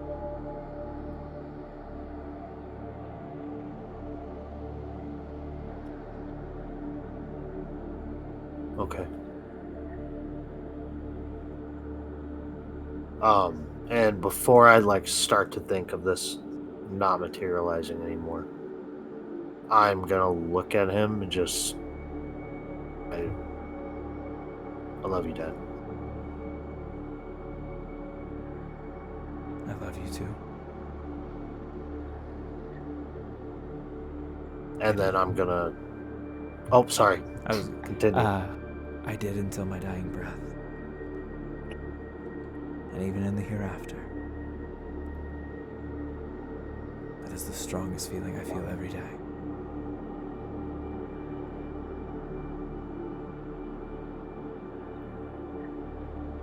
And I'm gonna have a couple tears roll down my cheeks. And my bird cheeks. Bird cheeks. And I'm going to I'm sorry. Find your answers, my son. I don't know if I want to.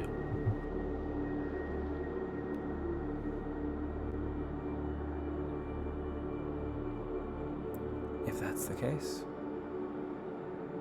you may simply tell them to leave.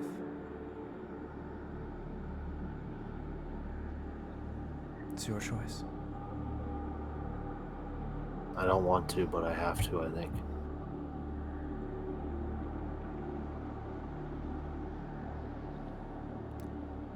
You see him, his hand has now come off your shoulder. He crosses his arms as he sort of thinks for a moment.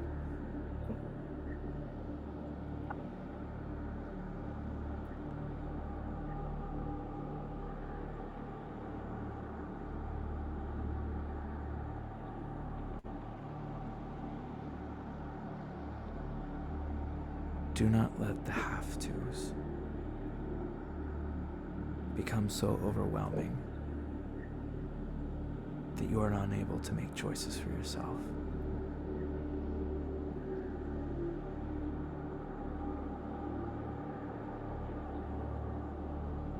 Trust yourself.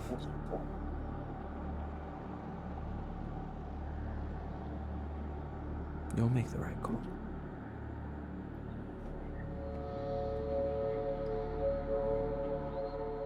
And I'm gonna just think about this disappearing and getting back to the figure that was in front of me before I first started.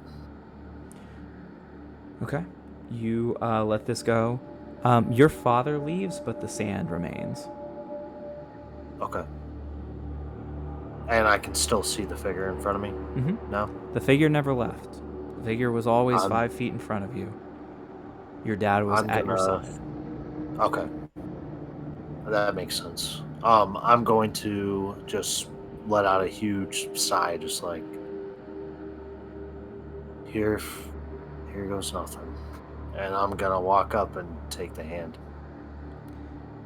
As you take the outstretched hand, you feel its fingers interlock with yours. It pulls your hand closer as it reaches both of your hands to the hood, pulls back,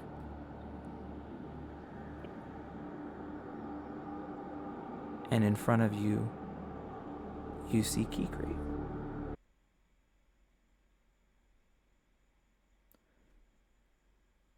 Her beak opens, but you no longer hear the whispered voice she had addressed you previously with. Instead, you hear, "Oh, Desto. Forgotten, have you?"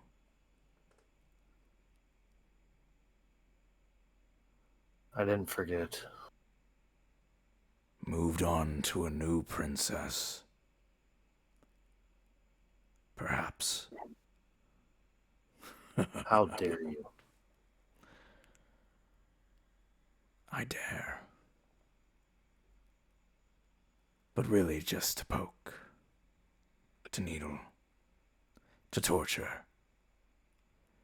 You're familiar with that lately. Unfortunately, yeah. Well, it's nothing new.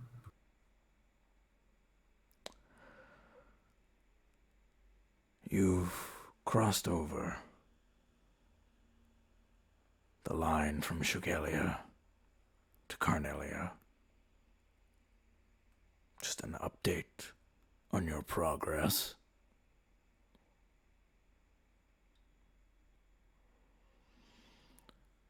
And I have something else to add to your plate.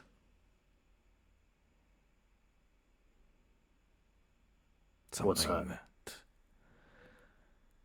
if I'm doing my job right, will drive you mad. But I've tried it before. So we'll see if this one works.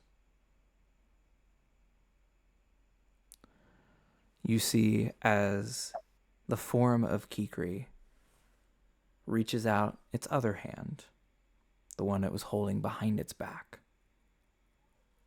As it brings its arm around and opens its hand, you see a glowing light. Not bound by anything, just sort of this loose glowing orb. Do you know what that is, Desto? Couple ideas. Yeah. I bet you would have a few. You can come get it. If you want. I will.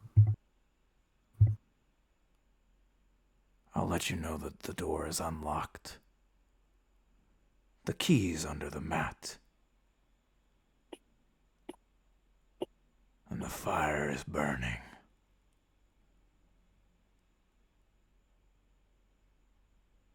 I'm ready for you to come home, Desto. The conversation's getting a little slow.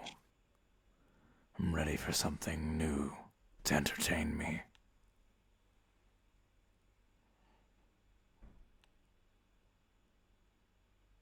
The sooner I get more answers, the sooner I'll be there.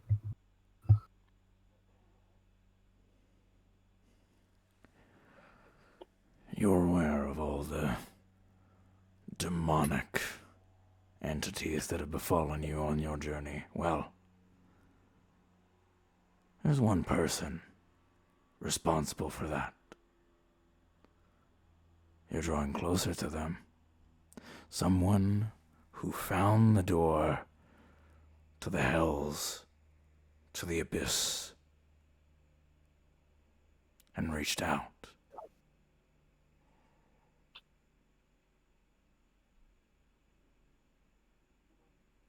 I'd tell you more, but that ruins the fun.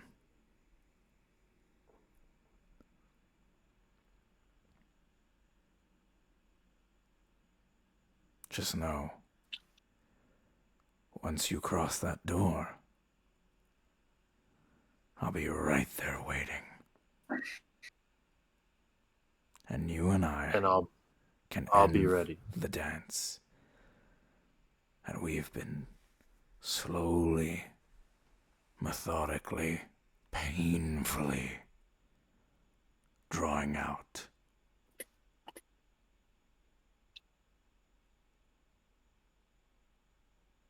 And I'm going to be ready for you.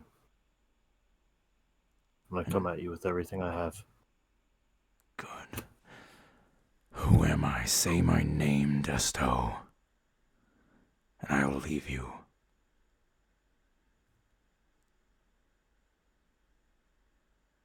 And give you the satisfaction?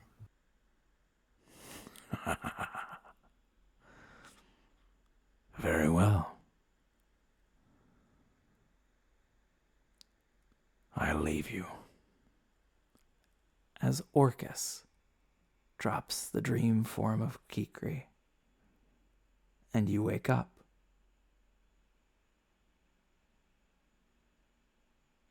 I know we've got 2 more people. I know we're a little running a little long, but bear with me. We'll try and get through these last 2, and then our session will end for the night.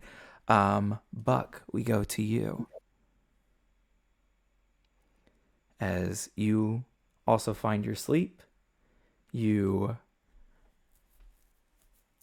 dream of whatever you'd like to dream of for hours upon hours. Probably at some point, maybe a fight against Zane, but also just a simpler time, perhaps a bakery in which your only concern is whether or not the crust of the cookies is just that right area between too burnt and too soft. Mhm. You see a customer walk into your bakery. Very tall figure, taller than you even. Their wide brim hat is pushed low.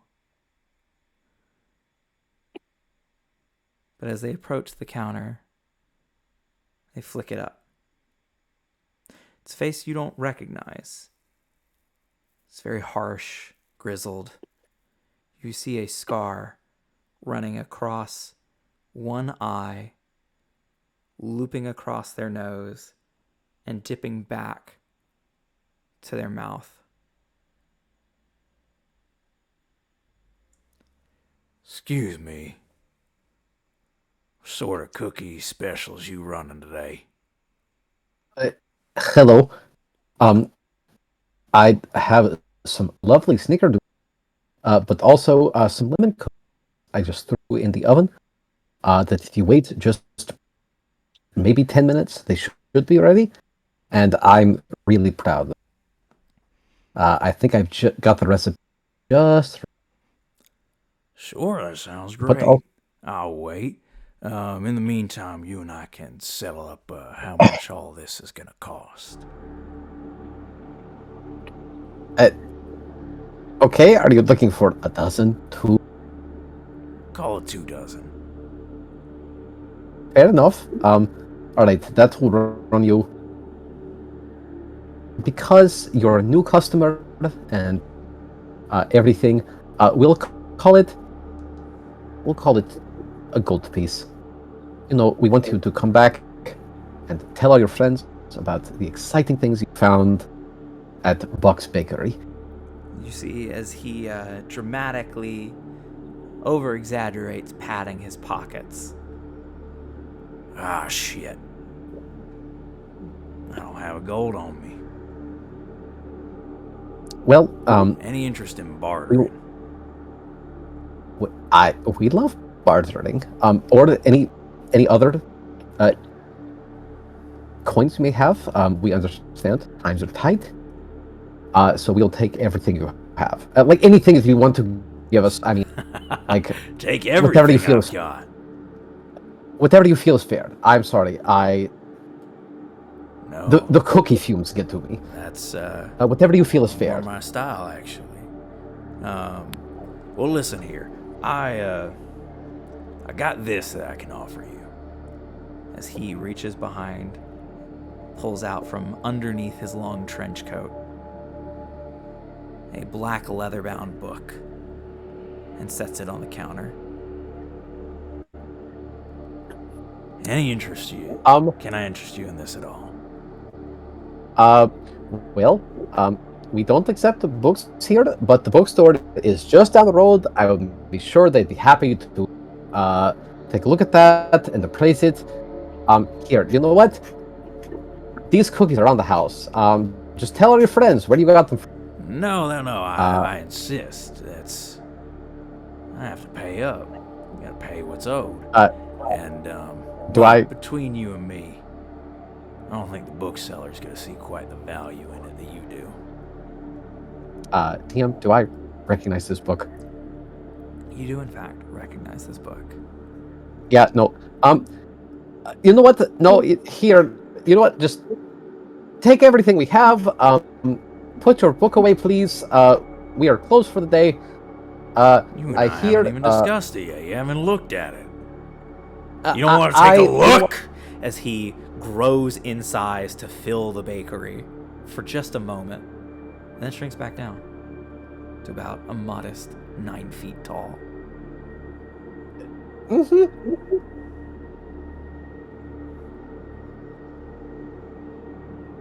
don't want to take a look? Nope. I think I'm good. You know what? I just remembered. I can't read, so it is worthless to me anyway. So you can take your book. I'm sure it looks great, but just please,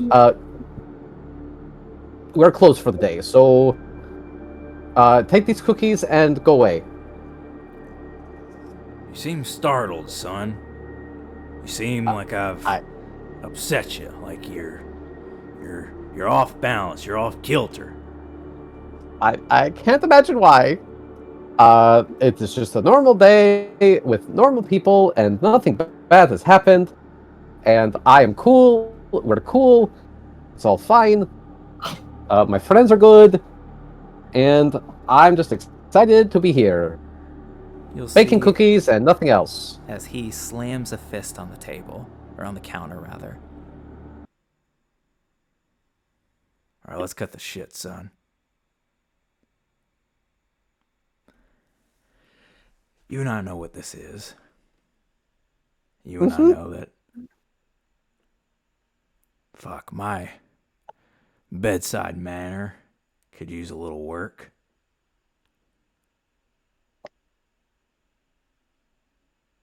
But we also know that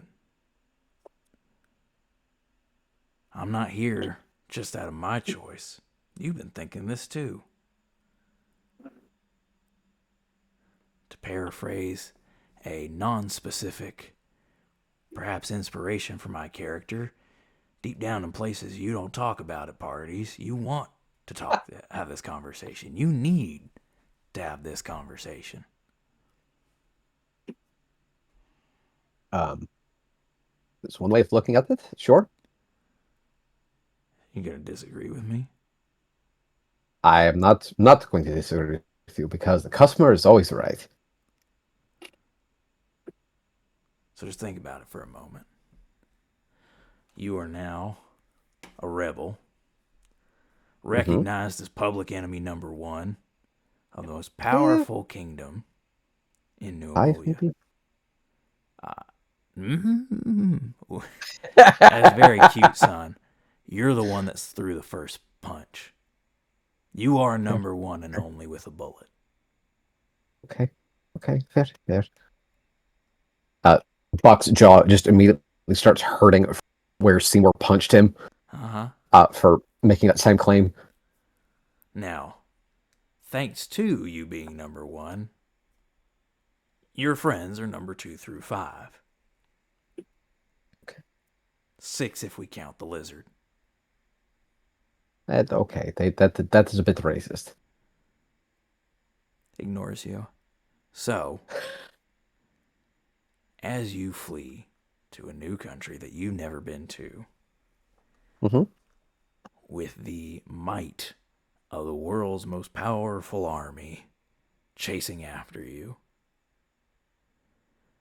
facing off against gods know what or who, do you not think you want a little more help? Tell you what, I know I come on strong. Now I'm asking. I'll ask nicely even. Please, would you take a look at that book? Could we maybe make a deal here? Because quite frankly, I feel the window closing a little bit. And I like to be on the other side of it when it does.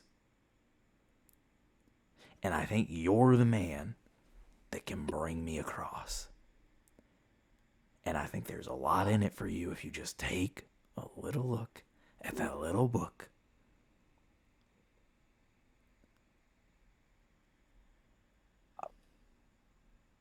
Really can't take offered. I will take it under advisement. It is, you will forgive me, it has been a long day. I have gotten my ass kicked in a way that I have not before. It doesn't feel good being on this side of the ass kicking. So, with respect, I will take your offer under advisement. It is looking better every day.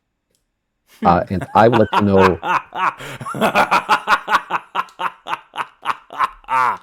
Better.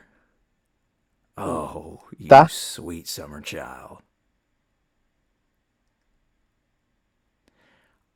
I will, as my last note, I recognize that I'm no longer welcome here. As he will slide the book along the counter, you hear it scraping against the wood as not only the leather, but also the faint screams of the damned. As he picks it up, puts it behind his leather coat. I submit to you that perhaps, as long a day as this has been, the forecast says they're getting longer.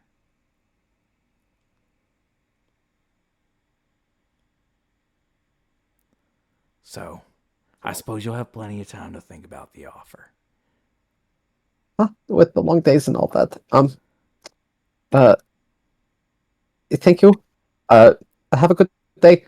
You will see here's the a cookie. form overwhelm the bakery one final time, swallowing every square inch of this imagined space.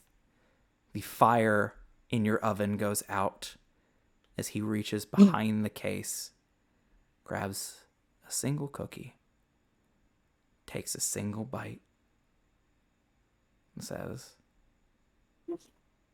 "Isn't that sweet?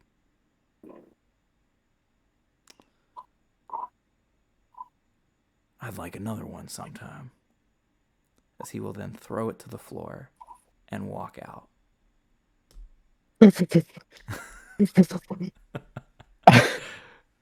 Bucket goes back into the fetal position and then just begins rocking. And cut to Sebastian and Buck is rocking in his sleep as he cries himself back to sleep. Sure.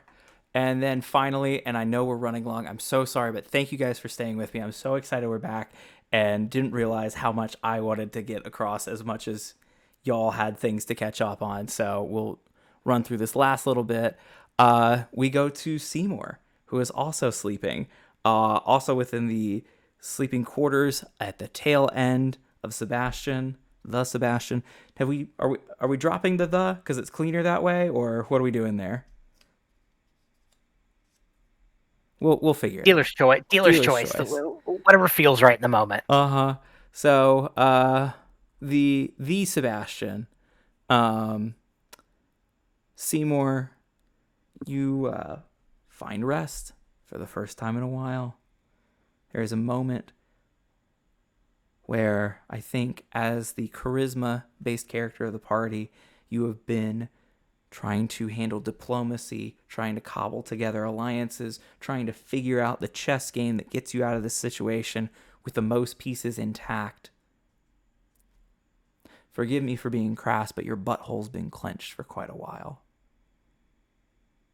And you have finally found the moment that you are able to release and just be fucking normal for a second. Feel normal. Feel breath come in and out of you, not out of necessity, but out of luxury. You feel rested as you wake. And you get a privilege that none of your fellow party members get, as you see in your sleeping quarters in the Sebastian a physical form. You see the form of a woman, brightly colored. You see her shift faces a few times to Rotona, to Avalaria, to Lacarum, to you, back to her face. You have sweet dreams, honey?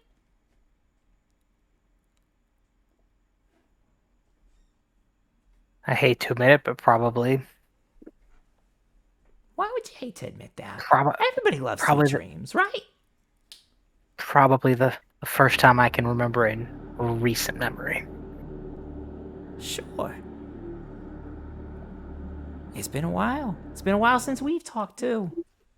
It has. Things have been chaotic, to put it lightly. You have been up to some trickery. I mean, enough to make my heart go pitter-patter. Now, can I ask a DM question real fast? Yeah, for sure.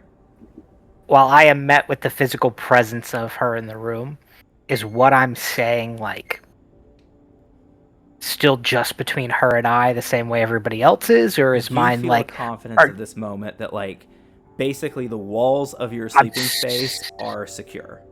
I'm still in the bubble. You're the in bubble of the one-on-one. Okay, because I'm like, if I'm talking out loud to a physical presence, I'm like, I'm not gonna. I just want to make sure. Not to say you would have thought of it, but just want to put it out there. Understood. Okay. Yeah, things have been chaotic here for sure. It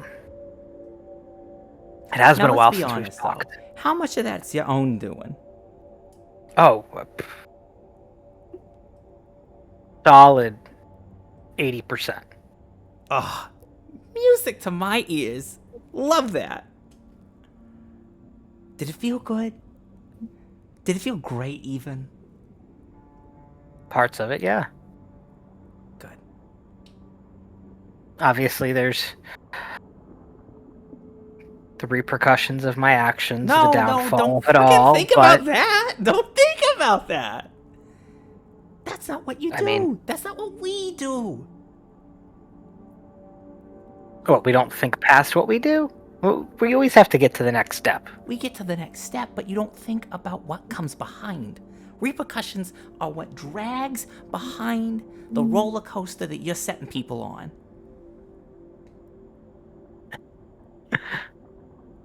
It is the I tin pause. cans behind the just married car, and you are just putting people into an illusion of bliss. I pause because like the visual and like the concept like rings a bell. It's like, well, there is that line of logic, and I knew this walking in. I'm like, yeah, but there's just enough of reality that I need to deal with because I can't make more moves if I don't come to grasp with some of it. I don't know. I feel like maybe we just like stretch further. Maybe we just think broader, and then we don't have to worry about it. Make it somebody else's problem. Just a thought. But anyway, so you're now just update little thing for you. You're now officially in the waters of Cornelia. You have escaped Shigalia as an outlaw, as a devious mastermind of a rebellion. Now that's some fucking chaos. Bet you didn't expect that a And couple months ago that's when we made our why deal. I love it. She like pulls at her pigtails as she's so excited. But now that you're there, just wanted to drop a friendly little reminder since it's been a while that there's something pending in your inbox. Are you still talking about looking for that that wand for you? Ding, ding, ding, we got a winner. See, nothing gets past you. Yes, that's exactly why I'm here. Just wanted to remind you that that's something to do. If you make your way to the town of, oh, gosh, what was it called again? What was it called? It was called, oh, shit, now the DM is actually blanking. Is it Demo or is it? No, it's not Affleck. It's the third one. Askew. Askew. If you find yourself askew, take a look for a wand. It's a little Any good token. name to the wand? Just, if I ask questions, is it better to talk description or like here's a Description of the wand. fabled story of this Sure. wand? Like, carved out of dragon bone, or is it like the wand of 1,000 truths? Now, why would a goddess of trickery want a wand of truth? So you could bend it how you want? Ooh, you're good. Very good. No, that's not what I want. But description, I wonder. That's probably it.